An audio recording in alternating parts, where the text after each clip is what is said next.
Hi everyone, welcome to my channel Shasmina's Diary. மீண்டும் ஒரு புதிய முயற்சி உங்கள் எல்லாரையுமே சந்திக்கிறதுல ரொம்பவுமே மகிழ்ச்சி. இன்றைக்கி நாம் சூப்பரான ஸ்நாக்ஸ் ரெசிபி தான் பார்க்க போகிறோம். அதாவது வீட்டில் இருக்க பொருட்களை வச்சு ரொம்ப ஈஸியாக நம்மளுடைய ஆல் டைம் ஃபேவரட் உருளைக்கிழங்கு வச்சு தான் இந்த ரெசிபி பண்ண போகிறோம். அதாவது ரொம்ப ஈஸியான மெத்தடில் ரொம்ப கிறிஸ்பியாகவுமே இதை செஞ்சிடலாம். சின்னவங்க ரொம்ப என்ஜாய் பண்ணி சாப்பிடுவாங்க. இதுக்கு டொமேட்டோ சாஸ் இல்லைன்னா டொமேட்டோ கெச்சப் வச்சு சாப்பிடும்போது ரொம்பவே அருமையாக இருக்கும்.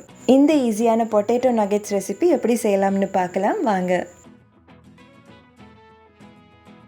முதல்ல இதுக்கு தேவையான பொருட்களை பார்த்துடலாம். இதுக்காக நான் மீடியம் சைஸில் ஒரு 3 உருளைக்கிழங்கு எடுத்து இந்த மாதிரி 4 விசில் வேக வச்சு தோலரிச்சு எடுத்து வச்சுருக்கேன். அடுத்ததாக சிக்கனை உப்பு மஞ்சள் சேர்த்து அதை சின்ன பீஸா இந்த மாதிரி பிச்சு எடுத்து வச்சுருக்கேன். அண்ட் அது கூடவே 2 டேபிள் ஸ்பூன் அளவுக்கு கார்ன்ஃப்ளவர் எடுத்துக்கொள்ளுங்க. அடுத்ததாக கொஞ்சமாக சீஸ் எடுத்து வச்சுருக்கேன். இது ஆப்ஷன் தான், உங்ககிட்ட இருந்தால் சேர்த்துக்கொள்ளுங்க. இதுக்கு பதிலாக நீங்கள் எந்த சீஸ் வேணுனாலும் யூஸ் பண்ணிக்கொள்ளலாம். அடுத்ததாக வாசனைக்காக கொஞ்சமாக கருவேப்பிலை, அது கூடவே 3 பச்சை மிளகாய் எடுத்து இந்த மாதிரி கட் பண்ணி எடுத்துக்கொள்ளுங்க. இப்போ இந்த பொட்டேட்டோ நகெட்ஸ் எப்படி செய்யலாம்னு பார்த்துடலாம். இதுக்கு ஒரு மிக்சிங் பவுலில் நாம் எடுத்து வச்சுருக்க உருளைக்கிழங்கை சேர்த்து விட்டுக்கொள்கிறேன். முக்கியமாக இந்த உருளைக்கிழங்கை வேக வைக்கும் போது கவனிக்க வேண்டிய விஷயம் என்னென்னு பார்த்தீங்கன்னா, இதை அவிச்சு எடுத்ததுமே அவிச்ச தண்ணியை உடனே வடித்து விட்டுக்கொள்ளுங்க. ஏன்னா இதை நாம் தண்ணியோட வைக்கும்போது தண்ணியை ஒப்சர்வ் பண்ணிக்கொள்ளும். ஸோ இதை நம்ம ஸ்டஃபிங் வைக்கும்போது நமக்கு கரெக்டாக வராது. ஸோ கண்டிப்பாக நீங்களுமே இந்த டிப்ஸை ஃபாலோ பண்ணிக்கொள்ளுங்க. இப்போ இதை கட்டிகள் இல்லாதபடி இந்த மாதிரி நல்லாவே அழுத்தம் கொடுத்து இது ஒரு மாவு பதத்துக்கு மேஷ் பண்ணி எடுத்துக்கொள்ளலாம்.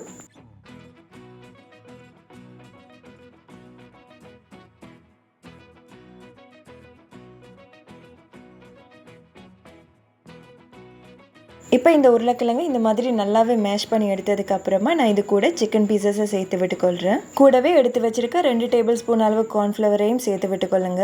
அடுத்ததாக சீஸையுமே சேர்த்து விட்டுக்கொள்ளுங்க. அண்ட் அது கூடவே எடுத்து வச்சிருக்க கருவேப்பிலை பச்சை மிளகாயையும் சேர்த்து விட்டுக்கொள்கிறேன். அடுத்ததாக தேவையான அளவு உப்பு சேர்த்துக்கொள்ளுங்க. நான் ஒரு 1/2 டீஸ்பூன் அளவுக்கு உப்பு சேர்த்துருக்கேன். கூடவே காரத்துக்காக 1 டீஸ்பூன் அளவுக்கு சில்லி ஃப்ளேக்ஸ் சேர்த்துக்கொள்ளுங்க. கூடவே 1/2 டீஸ்பூன் அளவுக்கு மிளகுத்தூளும் சேர்த்து இதை உங்கள் கையால் நல்லாவே ஒன்றோட ஒன்று மிக்ஸ்ட் ஆகிற வரைக்கும் இது நல்லாவே பிசைஞ்சு எடுத்துக்கொள்ளலாம்.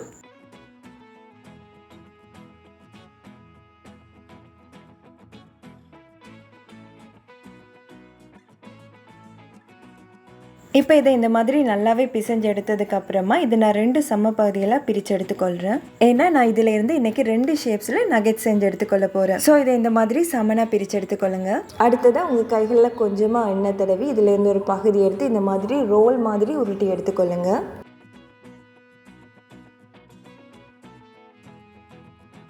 இப்போ இதை ரோல் பண்ணி எடுத்ததுக்கு அப்புறமா நான் செய்கிற மாதிரி இந்த 2 சைடையுமே நல்லா ப்ரெஸ் பண்ணி விட்டு இது ஒரு முக்கோண ஷேப்பில் ஷேப் பண்ணி விட்டுக்கொள்ளலாம்.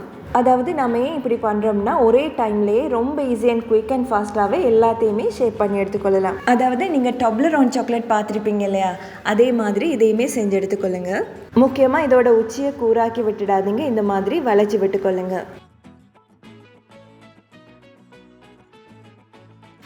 இதுக்கப்புறமா நம்ம ரெடி பண்ணி வச்சுருக்க இந்த மாவை ஒரு கத்தி வச்சு ரொம்ப மெல்லிசாவும் இல்லாமல் மொத்தமாகவும் இல்லாமல் இது மாதிரி கட் பண்ணி விட்டுக்கொள்ளுங்க.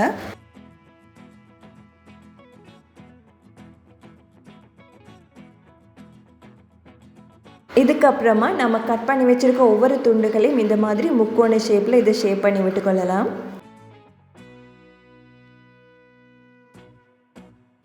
இந்த மாதிரி எல்லா பீசஸையுமே அழகாக ஷேப் பண்ணி எடுத்துக்கொள்ளுங்க. இதுக்கப்புறமா நம்ம எடுத்து வச்சுருக்க அடுத்த பகுதியும் ஒரு பாக்ஸ் ஷேப்பில் இந்த மாதிரி உங்கள் கையால் ஸ்ப்ரெட் பண்ணி விட்டுக்கொள்ளுங்க. முக்கியமாக இதை ரொம்ப தின்னாக ஷேப் பண்ணிடாதீங்க, இந்தளவு மொத்தத்துக்கு ஷேப் பண்ணி எடுத்துக்கொள்ளுங்க. இதோட மேல் பகுதியை ஸ்மூத்தாக்கி விடுறதுக்காக நான் ரோலர் வச்சு இந்த மாதிரி லைட்டாக ரோல் பண்ணி விட்டுக்கொள்கிறேன். இப்போ இதை உங்கள் கையால் இந்த மாதிரி பாக்ஸ் ஷேப்புக்கு ஷேப் பண்ணி விட்டுக்கொள்ளுங்க. இதுக்கப்புறமா இதை இது மாதிரி சம பகுதிகளாக சதுர ஷேப்பில் கட் பண்ணி எடுத்துக்கொள்ளலாம்.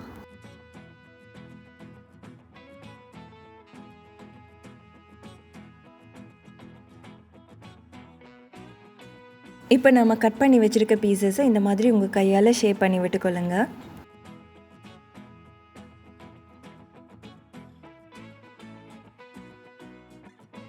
ஸோ அவ்வளவுதான், 2 ஷேப்ஸையுமே ஒரே டைமில் ரொம்ப ஈஸியாகவே செஞ்சு எடுத்தாச்சு. இப்போ இது எல்லாமே செட் ஆகி வர்றதுக்காக ஒரு 10 நிமிஷம் இதை ஃப்ரிட்ஜில் வச்சு எடுத்துக்கொள்ளலாம். இந்த டைமில் இதை கோட்டிங் பண்ணுறதுக்காக ஒரு மிக்சிங் பவுலில் 2 டேபிள் ஸ்பூன் அளவுக்கு கோதுமை மாவு சேர்த்து விட்டுக்கொள்ளுங்க. கூடவே 2 டேபிள் ஸ்பூன் அளவுக்கு கார்ன்ஃப்ளவரும் சேர்த்து விட்டுக்கொள்கிறேன். அண்ட் அது கூடவே ஒரு பிஞ்ச் அளவுக்கு உப்பு சேர்த்துக்கொள்ளுங்க. கொஞ்சமாக மிளகுத்தூளும் சேர்த்து விட்டு இதை நல்லாவே மிக்ஸ் பண்ணி எடுத்துக்கொள்ளலாம். இப்போ இது கூட ஒரு 1/4 கப் அளவுக்கு தண்ணி சேர்த்து இதை கட்டிகள் இல்லாதபடி ஒரு திக்கான பதத்துக்கு கரைச்சி எடுத்துக்கொள்ளுங்க.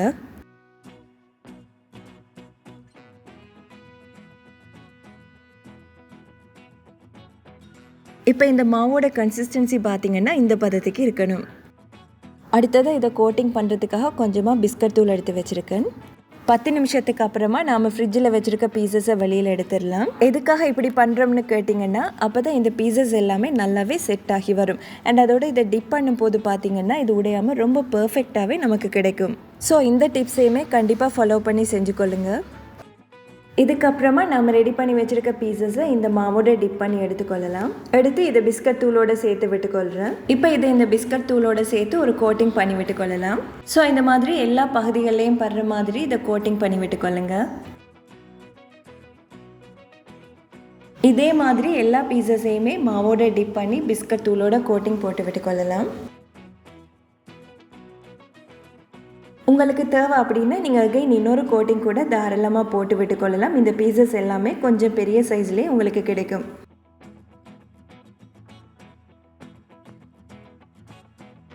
இந்த மாதிரி எல்லாத்தையுமே செஞ்செடுத்ததுக்கு அப்புறமா இதை பொரிச்சு எடுத்துக்கொள்ளலாம். இதுக்கு ஒரு பேனில் தேவையான அளவு எண்ணெய் சேர்த்து இதை மீடியம் ஹீட்டில் சூடு பண்ணி எடுத்துக்கொள்ளுங்க. இப்போ இதில் நம்ம ரெடி பண்ணி வச்சுருக்க பீசஸை இந்த மாதிரி ஒன்றொன்னா சேர்த்து விட்டுக்கொள்கிறேன்.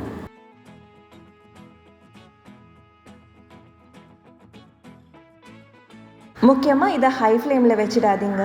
ஏன்னா உள்ளே வேகாமல் வெளியே சீக்கிரமாகவே இது கருகிடும். அண்ட் இதோட நாம் இதை லோ ஃப்ளேமில் வச்சு பண்ணினோம்னா இது எண்ணெய் குடிக்க ஆரம்பிக்கும்.